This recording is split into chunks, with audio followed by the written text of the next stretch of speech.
जय हिंद मेरे प्यारे विद्यार्थियों। उपकार क्लासेस आरबीएल में आप सभी का हार्दिक स्वागत है। दोस्तों, हम लोग पढ़ रहे थे प्रॉफिट एंड लॉस। बेसिक जानकारी जो भी थी हमने आपको बता दिया था। 2-3 क्वेश्चन भी कराए थे आपको।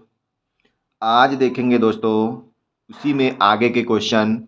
और जो साथी परसेंटेज टॉपिक नहीं देखे हैं तो वो प्लेलिस्ट में जाकर परसेंटेज की वीडियो ज़रूर देखें, क्योंकि परसेंटेज से ही चीज़ें आपको क्लियर होंगी, लाभ हानि में भी। क्योंकि परसेंट जब किसी की फ्रैक्शन वैल्यू मालूम होगी तो चीज़ें आसान पड़ती हैं। तो दोस्तों देखते हैं फिर पहला क्वेश्चन है हमारा। एक व्यक्ति 5 रुपये में 6 रुपये के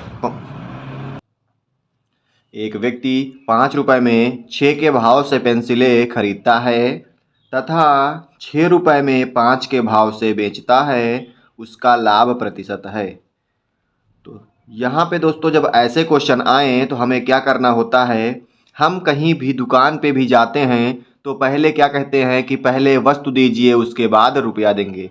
तो दोस्तों कभी गलत होने के चांस नहीं होंगे। आप सबसे पहले लिखेंगे वस्तु, दूसरी साइड में लिखेंगे रुपया। तो यहाँ देखेंगे वस्तु कितनी मिल रही है, 6 के भाव से। भाव का मतलब ही वस्तु हो गई दोस्तों। तो 6 रुपये में कितना, 5। फिर यहाँ देखेंगे 5 के भाव से। तो हमने बताया था वस्तु के नीचे वस्तु और रुपए के नीचे रुपए। तो कितने रुपए, 6 रुपये। अब आपको करना क्या है, इधर तिर्यक गुणा कर देना है दोस्तों। आपस में तिर्यक गुणा कर देना है। जैसे ही गुणा करेंगे तो ये हमारा यहाँ जो आता है सीपी क्रय मूल्य आता है, और ये जो आता है ये भी क्रय मूल्य आता है। दोस्तों क्या करेंगे, सबसे पहले लिखेंगे वस्तु, दूसरे साइड में लिखेंगे रुपया। तो यहाँ देखेंगे कि कितने रुपए में कितनी वस्तुएं मिल रही हैं दोस्तों।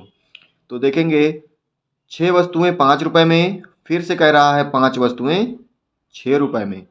तो आपको क्या करना है, तिर्यक मल्टीप्लाई कर देना, गुणा कर देना। जैसे ही 5 गुणे 5 करेंगे तो कितना आएगा, 25 आएगा। और 6 गुणे 6 करेंगे तो कितना आएगा, 36 आएगा। अब यहाँ देखेंगे हम कि कोई वस्तु हम 25 के खरीदे थे और बेच कितने की रहे हैं, 36 की बेच रहे हैं दोस्तों। तो कितने रुपए का फ़ायदा हो रहा है, तो बोलेंगे 11 रुपये का फ़ायदा हो रहा है। लाभ प्रतिशत निकालना है तो सूत्र हम बताए थे, प्रॉफिट प्रतिशत बराबर क्या होता है, प्रॉफिट लाभ बटे क्या होता है, सीपी क्रय मूल्य गुणे 100। ठीक है दोस्तों। तो लाभ प्रतिशत का सूत्र क्या होता है, लाभ प्रतिशत मतलब प्रॉफिट प्रतिशत बराबर प्रॉफिट बटे सीपी गुणे 100 होता है। तो यहाँ लाभ कितने का है, 11 रुपये का। लाभ या हानि की गणना कहाँ से करते हैं, क्रय मूल्य से। तो क्रय मूल्य हमारा कितना है, 25 गुणे क्या हो जाएगा, 100। काट देंगे 25 के 25, 25 चौके 100। आपस में इनका गुणा करेंगे तो 11 चौक 44। तो हमारा आंसर कितना आ जाएगा, 44% का लाभ हो जाएगा। तो ए ऑप्शन हमारा बिल्कुल सही हो जाएगा। अगला क्वेश्चन है ऐसा ही दोस्तों, लगाइएगा आप लोग।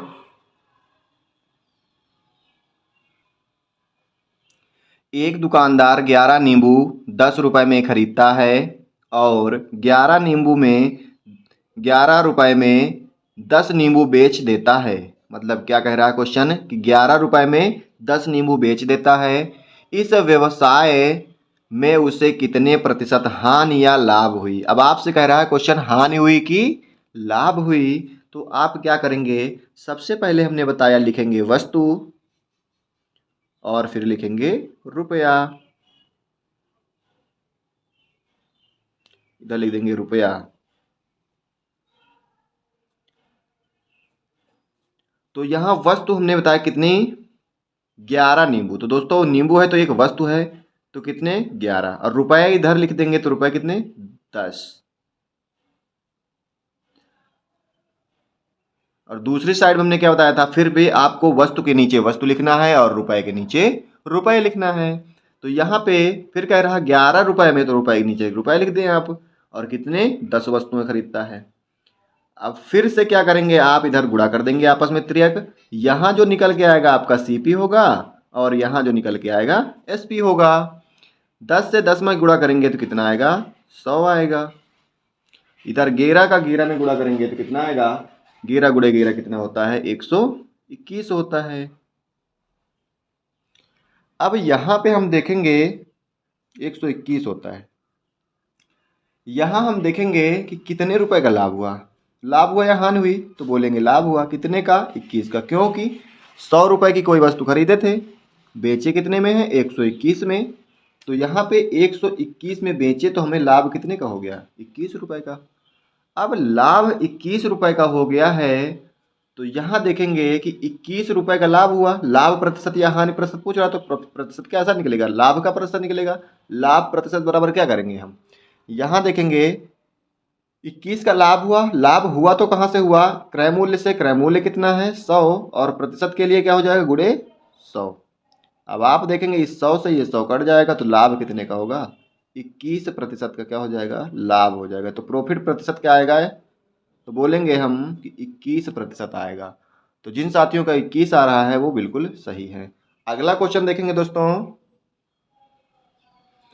33 मीटर कपड़ा बेचने पर दुकानदार 11 मीटर के क्रय मूल्य के बराबर लाभ कमाता है। लाभ का प्रतिशत ज्ञात कीजिए। आपको इसमें बताना है दोस्तों लाभ का प्रतिशत क्या होगा। सबसे पहले एक बात नोट करके लिखेंगे आप, जिसके बराबर विक्रय मूल्य होगा वह उसका मान होगा। हमने क्या कहा? जिसके बराबर विक्रय मूल्य होगा वह उसका मान होगा। अब यहां पे देखेंगे, आपसे कह रहा 33 मीटर कपड़ा बेचने पर, 33 मीटर कपड़ा बेचने पर, तो यहां पे क्या करेंगे? 33 मीटर कपड़ा बेचने पर एक दुकानदार को 11 मीटर के क्रय मूल्य के बराबर लाभ होता है। यहां क्रय मूल्य के बराबर लाभ हो रहा है आपको, तो मतलब लाभ कितने का हो रहा है? 11 का। और क्रय मूल्य के बराबर लाभ हो रहा है, तो मतलब क्रय मूल्य कितना है? फिर क्रय मूल्य आपका क्या हो जाएगा? 33। तो क्रय मूल्य आपका कितना हो जाएगा? 33। अब देखेंगे कि लाभ कितने का है। लाभ प्रतिशत कितना हो जाएगा? 33। तो 11 का लाभ था, क्रय मूल्य कितना है? 33 है आपका। और प्रतिशत के लिए क्या करेंगे? गुणे 100 कर देंगे। काटेंगे तो कितना आएगा? 3। और 100/3 कितना होता है? 33 सही 1/3 होता है दोस्तों। यही हमारा क्या हो जाएगा? आंसर हो जाएगा। ये टाइप दोस्तों बहुत पूछा जाता है, हर एक पेपर में पूछा जाता है कि इतना मीटर कपड़ा बेचने पे कितने का लाभ होगा। तो यहाँ पे आपको सबसे पहले यही देखना है कि जिसके बराबर विक्रय मूल्य होगा वह उसका मान होगा। तो मतलब किसके बराबर विक्रय मूल्य है? कह रहा 33 मीटर कपड़ा बेचने पर दुकानदार 11 मीटर के क्रय मूल्य के बराबर, तो क्रय मूल्य के बराबर क्या होता है? लाभ होता है। तो क्रय मूल्य कितना हो जाएगा? ये 33 हो जाएगा। ठीक है दोस्तों, तब तो ये 11 का लाभ हो रहा है इसमें। दूसरा क्वेश्चन देखते हैं। अगला क्वेश्चन, 33 मीटर कपड़ा बेचने पर दुकानदार 11 मीटर के विक्रय मूल्य के बराबर लाभ होता है। तो लाभ प्रतिशत ज्ञात करें।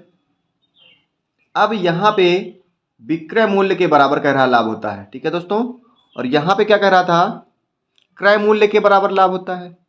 अब जैसे ही क्वेश्चन विक्रय मूल्य के बराबर कह दिया, तो आपका ये 33 क्या हो जाएगा? फिर विक्रय मूल्य हो जाएगा। समझ रहे हैं दोस्तों? वहां क्वेश्चन जो पहले वाला था वो कह रहा था क्रय मूल्य के बराबर लाभ होता है, और यहां कह रहा विक्रय मूल्य के बराबर। हमने बताया था जिसके बराबर विक्रय मूल्य होगा वह उसका मान होगा। तो यहां देखेंगे कि विक्रय मूल्य कितना हो जाएगा? फिर 33 हो जाएगा। यदि विक्रय मूल्य 33 है और लाभ कितने का हो रहा है? 11 मीटर के विक्रय मूल्य के बराबर लाभ हो रहा है, तो आपका जब लाभ 11 का हो रहा है तो खरीदा कितने में होगा दोस्तों? फिर प्रॉफिट जैसे ही 11 का हो रहा है और बेच 33 में रहा है, तो खरीदा कम में होगा, तब तो 11 का लाभ हुआ भाई, तभी तो 11 का लाभ हुआ। तो सीपी जो होगा आपका ये 22 होगा। 22 क्यों होगा? क्योंकि जब 22 में हम 11 जोड़ देंगे तो 33 हो जाएगा, तभी तो आपका विक्रय मूल्य होगा, क्योंकि विक्रय मूल्य में जो है लाभ भी छिपा हुआ है। तो बन गया पहले जैसा दोस्तों क्वेश्चन। तो लाभ प्रतिशत बताना है आपको, तो लाभ हुआ 11 का, और कहां से हुआ? क्रय मूल्य से। तो क्रय मूल्य आपका कितना है? 22। परसेंटेज के लिए गुणे क्या होता है? 100। 11 से काटेंगे 2 बार में कटेगा और 2 से काटेंगे 100 तो 50 में कटेगा। तो आपका लाभ प्रतिशत कितना आएगा? 50% आपका आंसर हो जाएगा।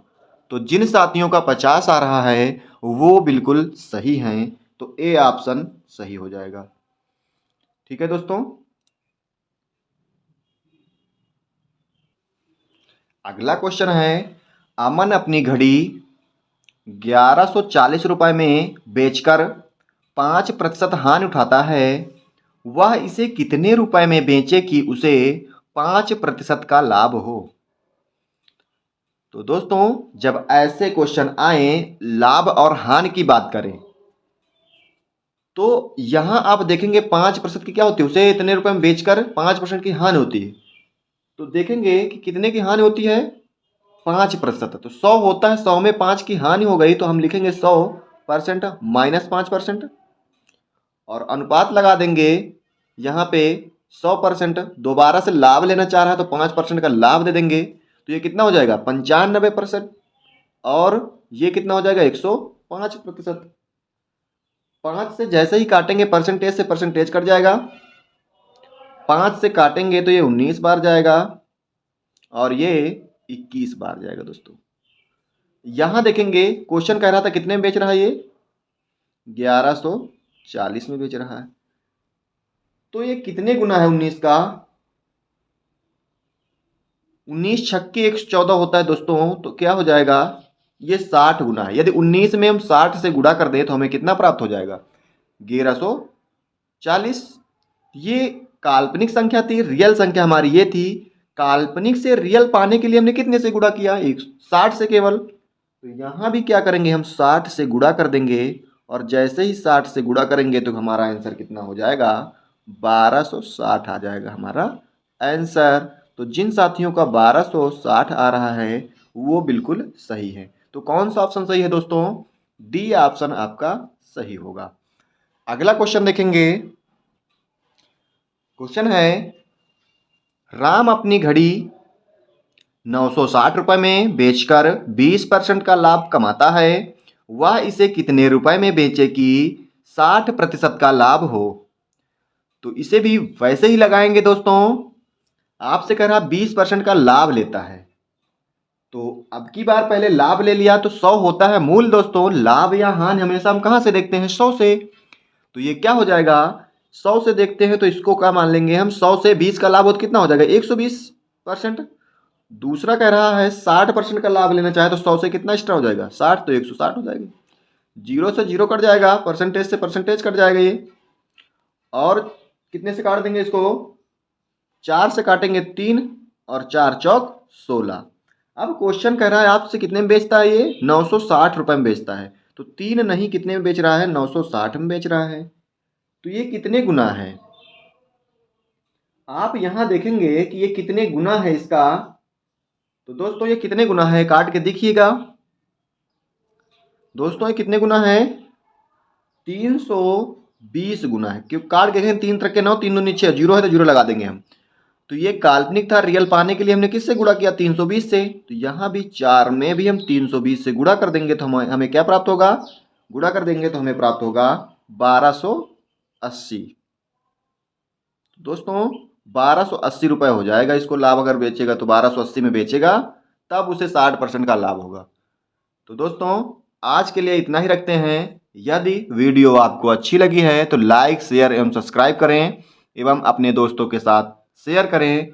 तो मिलते हैं फिर अगली वीडियो में, तब तक के लिए जय हिंद।